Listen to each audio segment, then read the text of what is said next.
High বন্ধুরা, welcome to my channel. আমি আজ আবার সকাল সকাল তোমাদের সামনে একটা ব্লগ ভিডিও নিয়ে এসেছি। সকাল হয়ে গেছে, ঘুমেতে উঠলাম। ছেলে আমাকে ডাকছে, মা উঠবে না? আমি হ্যাঁ উঠবো। কটা বাজে? আমি আবার ঘড়ির দিকে তাকালাম, টয়লেট ছেড়ে দিলাম। দেরি হয়ে গেল, আবার পড়াতে বসবো। আমি বললাম তুমি পড়তে যাবে না? তারপরে মনা পড়তে চলে গেল। আমি ঝটপট করে উঠলাম, ওর শরীরটাও ভালো না। উঠে চাদরটা গায়ে দিয়ে বিছানাটা ভালো করে গুছিয়ে নিলাম। রোজকারের যে কাজ তোমরা তো জানোই সবাই। ঝটপট কাজগুলো করে নিলাম।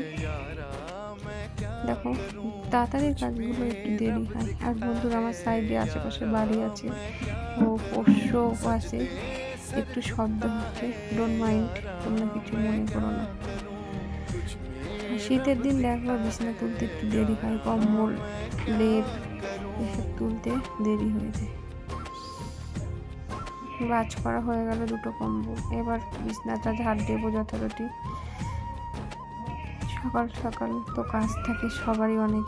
বিছানা তুলে ঘর ঝাড় দিয়ে জলের বোতলে জল তুলে বোতলগুলো নামিয়ে নিলাম। বাড়ির আশেপাশে কথা হচ্ছে, কিছু মনে করো না। বিছানাটা ঝেড়ে নিলাম। ভোর হলো, দুয়ার খোলো, সেই অবস্থা আমাদের। ঘরটা ঝাড় দিয়ে বেরোবো। সারাদিনের কাজ সামলা, রাত্রিরে ঘুমটা ভালো হয়নি। বাচ্চার শরীর খারাপ হলে আর যতই বড় হয়ে যাক, ও যদি না ঘুমাতে পারে, আমার কি আর ঘুম আছে? তারপরে জলগুলো ভরলাম। এবার আমি আস্তে আস্তে করে বেরোবো, রান্নাঘরের দিকে যাব। রাতের যা খাবার টাবার করেছিলাম, এসব বাসন কোসন আছে, সব পরিষ্কার করবো। চারিদিকে ছটানো রয়েছে, ছিটানো রয়েছে। রান্নাঘর ঝাড় দেবো, ঘর মুছবো। সে আমি শিশি ভজ হরি মান্না, সেই অবস্থা হয়েছে আমাদের। হাজার সংসারে গুছিয়ে কাজ করো, তাও সারাদিন পরে কি করেছো, এটাই কষ্ট লাগে। তাই তো বন্ধুরা, যে সংসারের জন্য উদয় আসতে আমরা খাচ্ছি, তাও শোনো কি করেছো তুমি। এবার যাব সকালের কাপড়, বাসি কাপড় চেঞ্জ করে ব্রাশ করে মুখটা একটু ক্রিম মাখবো, মাথাটা আঁচড়াবো। সকালের পর্ব তো হয়ে যাচ্ছে আস্তে আস্তে করে। তার মধ্যে দেখো, পড়াতে না বসতে বসতেই মাথা নাচতে নাচতে ছেলের ফোন করেছে। টিউশনের মাস্টার, যে অঙ্কিত দত্তের খুব পেটে ব্যথা করছে, কি করবো? আছে হ্যাঁ ছেড়ে দেন, শরীর ভালো না হলে কি করে পড়বে? পড়ায় কি আর মন বসবে? বসবে না।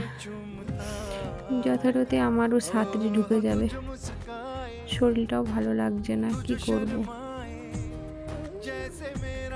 কর্ম করে না খেলে তো আর হবে না। বাসি পেটে জল খেতে হয়, ভরা পেটে ফল খেতে হয়।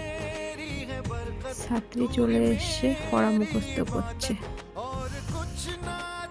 তার মধ্যে দেখো আমি আবার দিদা হয়ে গেছি। এই যে হলু, তার মধ্যে চা বিস্কুটটা খাওয়া হয়নি। পড়াতে বসে চা বিস্কুট খেতে বসেছি, আর ওকে বলছি পর আমি নেবো। বাচ্চাটাকে বললাম বিস্কুট খাবে, বললো না আমি খেয়ে এসছি। তারপরে অঙ্কিত চলে এসছে বাড়িতে, আমি চা খেতে খেতেই।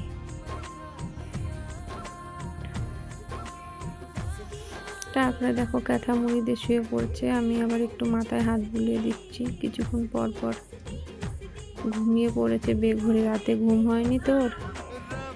ওর ঘুম হয়নি, রাতেও ঘুমিয়ে পড়েছে। আমার তো আর হবে না, আমার তো কাজ করতেই হবে, তাই না?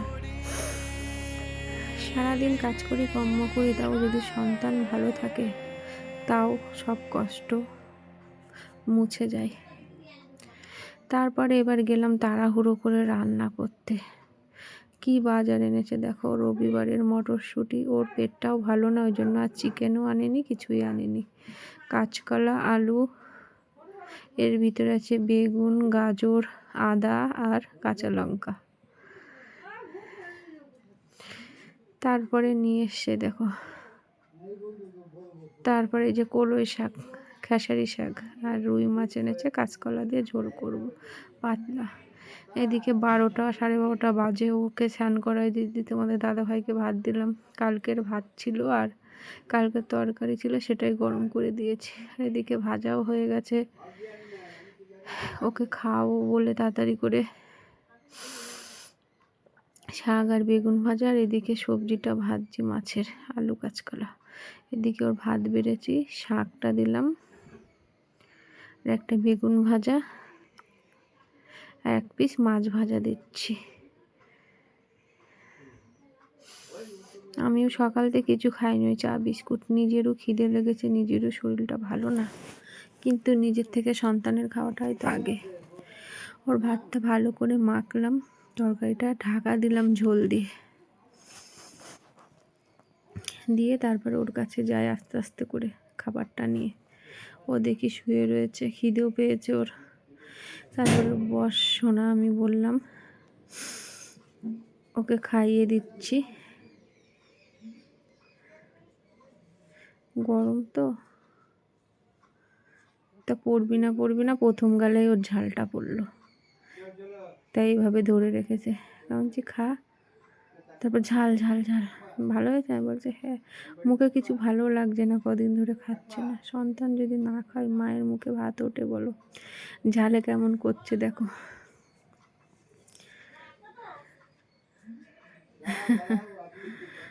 হাসিও লাগে, কষ্টও লাগে। আচ্ছা, আর ঝাল নেই, খা। দেখো কেমন করছে ঝালে। ওর খাইয়ে আমারও খিদে লেগেছে, ও আর সব কটা ভাত খেলো না, তা ওর থালার থেকে আমি নিয়ে খাচ্ছি।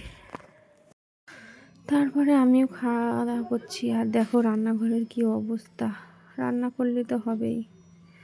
এদিকে মাছের ঝোল ফুটছে, আর এদিকে আমি ওর পাতে 2টো ভাত ছিল, সেটা নিয়ে খেলাম। যে কখন খাবো তার ঠিক নাই, রান্না করতে করতে অলরেডি মাছের ঝোল হয়ে গেছে, আলু দিয়ে কাঁচকলা দিয়ে বেগুন ভাজা, শাক রান্না হয়ে গেছে অলরেডি।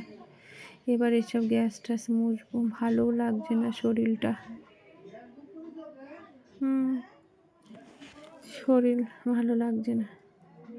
তারপর এখানে দেখি সাপে ব্যাঙ ধরেছে, দেখো অবস্থা দেখো। এই হেলে সাপে ব্যাঙ ধরেছে, এই ব্যাঙ ধরতে পারেও। ব্যাঙ দেখো ছুটে ছুটে যাচ্ছে মুখের থেকে, দেখো।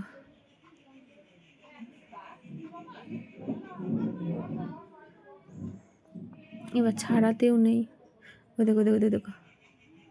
এখানে আবার একটু দাঁড়ালাম তোমাদের সামনে, সেটা তুলে ধরে। তারপর ওদিকে দেখতে দেখতে দেখো সাপে কেমন আঘাত ধরেছে, কিন্তু ছাড়ানোও যাবে না। এখানে একটু দেরি হয়ে গেল দেখাতে গিয়ে। তারপর চলো দেখো আমার বাগানের গোলাপগুলো দেখো কি সুন্দর, কি সুন্দর গোলাপ হয়েছে, আর রক্ত জবা ঝরে পড়ে যাচ্ছে। তারপরে চলে আসলাম, দেখো বাসন রয়েছে, বাসন মাজবো। ঘরের অবস্থা দেখো, ঘরের কাজ করব। তারপরে দেখো স্নান করতে যাব আমি। স্নান করে ঘরে ঢুকলাম, ছেলে শুয়ে রয়েছে এদিকে। এই দেখো ঘরে ঢুকে মুখে মাখিয়ে নিলাম। শুভ দুপুর, ভালো থেকো, ভিডিওটা দেখো।